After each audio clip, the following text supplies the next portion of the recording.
So first of all, thank you so much for just giving us your time. Yeah, thank you for coming. Oh, it's our pleasure, Doctor. Yeah. Yeah. Doctor, so first off, Doctor, how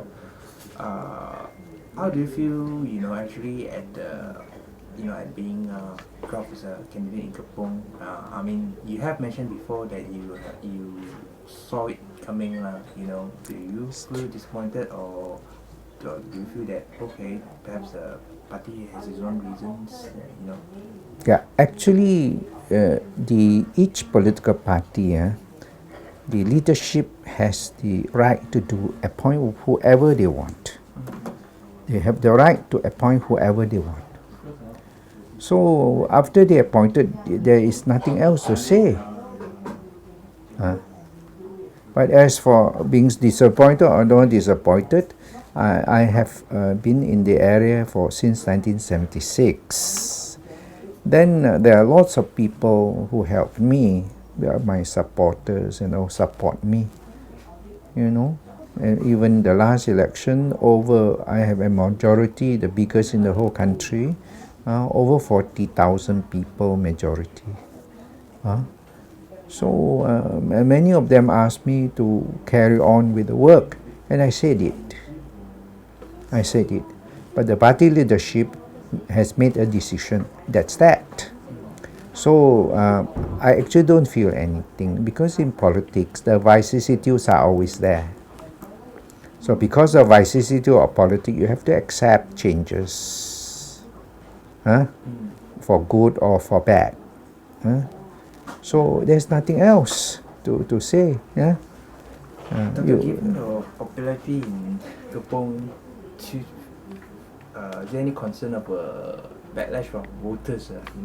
No, actually, it is like this. The voters in Kapong are very smart people. They can judge. Because the tradition in Kapong is like this. Many of them are Chinese educated. Then they usually vote professional. And of course, in Kapong, traditionally they vote doctors. That's a Kapong tradition. And they hope that if they vote for you, you will sincerely serve them. And I never made any promise. The only thing I said for years and years, every election, I said, if you vote for me, I will, if necessary, speak out in Parliament. Yeah. And I have done that. That's all I have ever said. And anybody says anything else is irrelevant. So, but I try my best, even though I did not promise. But if they come and see me, ask me for help, I try my best, whether or not it has anything to do with my work or not. If they come, they asking for the legal aid because they don't have money, so I try and help. But that has nothing to do with my work. If they have certain things, problem of handicapped children and all sorts of things, if they come to see me, I try my best to help. But anybody who say anything else just doesn't know. For years and years, I only say one thing, and I repeat myself today, is that if you vote for me, I, if necessary, will speak out for you in Parliament. That's all I ever said. And anything else you say, I say it again, it's irrelevant. Doctor, if it was up to you, would you have preferred to give it one more try? Or? No, it is the people. They vote for me and they wish that I go back, not backing out, go back and do some more. But it's up, the party leadership has chosen, so that's that. Yeah. Okay, I understand, Doctor. Yeah. Doctor, concerning 1MDB, Doctor, perhaps you can comment why it seems so difficult for for a party to accept what are your findings, on 1MDB? No, I think this we got to assume this. Do you want a revolution in Malaysia? I do not. I don't think you can have a revolution in Malaysia. Huh? So since you cannot have revolution, then you need to have a peaceful struggle. One of them, what we call constitutional struggle. So in a constitutional struggle, there must be a rule of law. So in a rule of law, a person is not guilty until he proven by the court of law, by the judge, with all the evidence that he is guilty. So I repeat, a person is not guilty until he or she is proven by the court of law, by the judge, through the evidence that he is guilty. So, no evidence to suggest at all. Well, it is like this. They have, at that time when the Auditor General's report came out, I read it many times. Obviously, it is not announced. It's not made public. The report is not made until today. It's still official secret. OSA. Yeah, OSA. Now, I read it many times. I found that the then Chief Executive Officer CEO made many mistakes. So we have asked for further investigation to find out the truth. That to connect it with anybody else and say somebody is guilty, you can't do that. No rule of law. Whatever you do, produce the evidence. Then we will know. Now you can say that Sabah report is an evidence. Then subsequently, because it came after the Auditor General report, is the Department of Justice America, DOJ, and also the Switzerland and Singapore took some action. But are these evidence? Doctor, some argue that because the 1MB related investigations had been ongoing in several countries. Yeah, it should. And It should go on. do you feel that perhaps it's somewhat simplistic for people to just say, look at all this investigation that's ongoing in Switzerland, in the United States, and surely we must link back to the Prime Minister. No, whatever it is, you have to go and see what are the report of these investigations. Look at it. What is the evidence?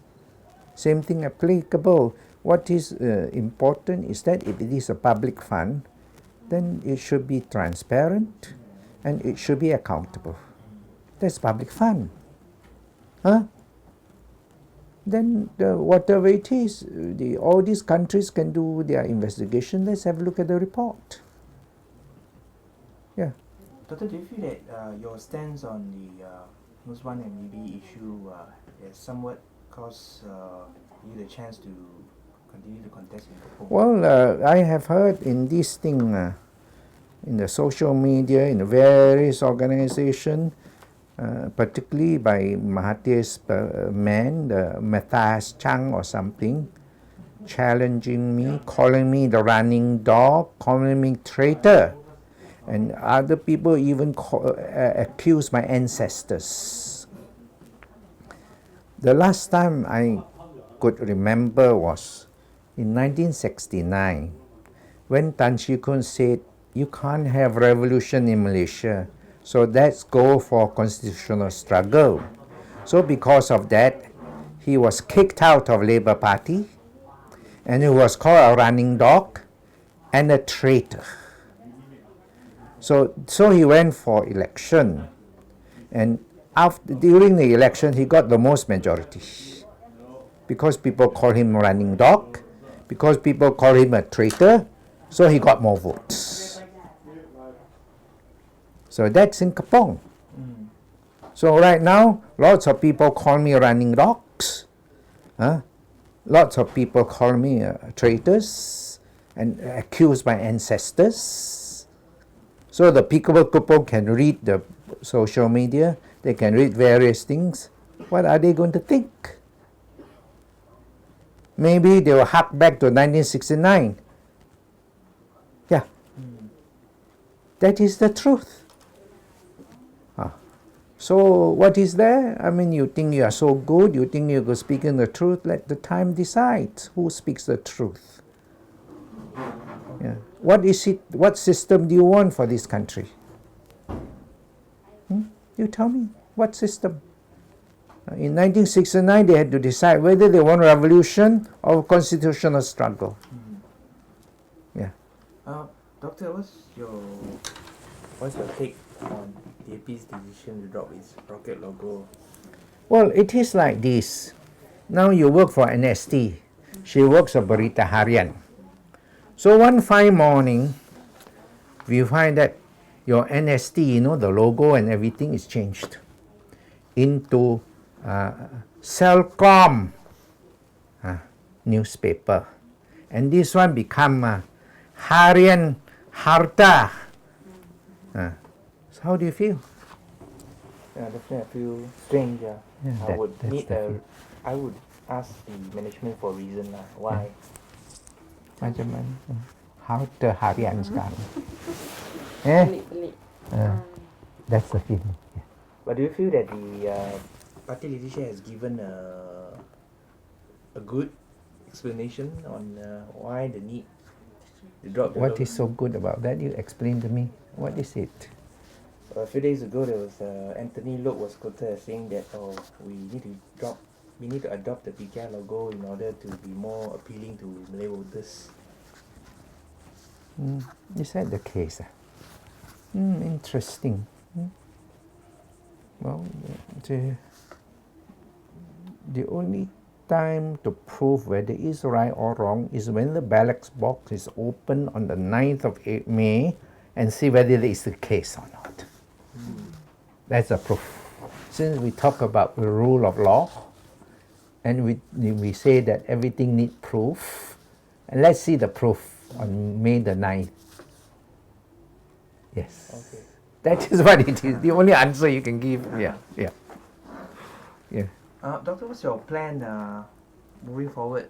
Will you still No, be... I am doing everything every day the same way as I has done since 1976. Has not changed. Yeah, the thing will change probably if I don't go to Parliament. But I will still go to Kepong. Yeah, I won't abandon those people who support me. I noticed your truck, Yes, that's right. That's truck right. parked outside. Yes. So that's the truck usually that you used to go around. Yeah, and- it is like this. I go there if I'm not outside this country or to other state. I go there at least from Monday to Friday, and very often on Sunday morning. I take my truck around, or it is Hilux around, and when people see it, particularly they see the loudspeaker at the back as a symbol. Tan Seng Gao is around Kepong. So since 1976, how many years do you think it's been? That's easily 42 years, isn't it? Yeah? So the truck goes around. In those days, I use a smaller car. Goes around Kepong, maybe up to 6 days a week.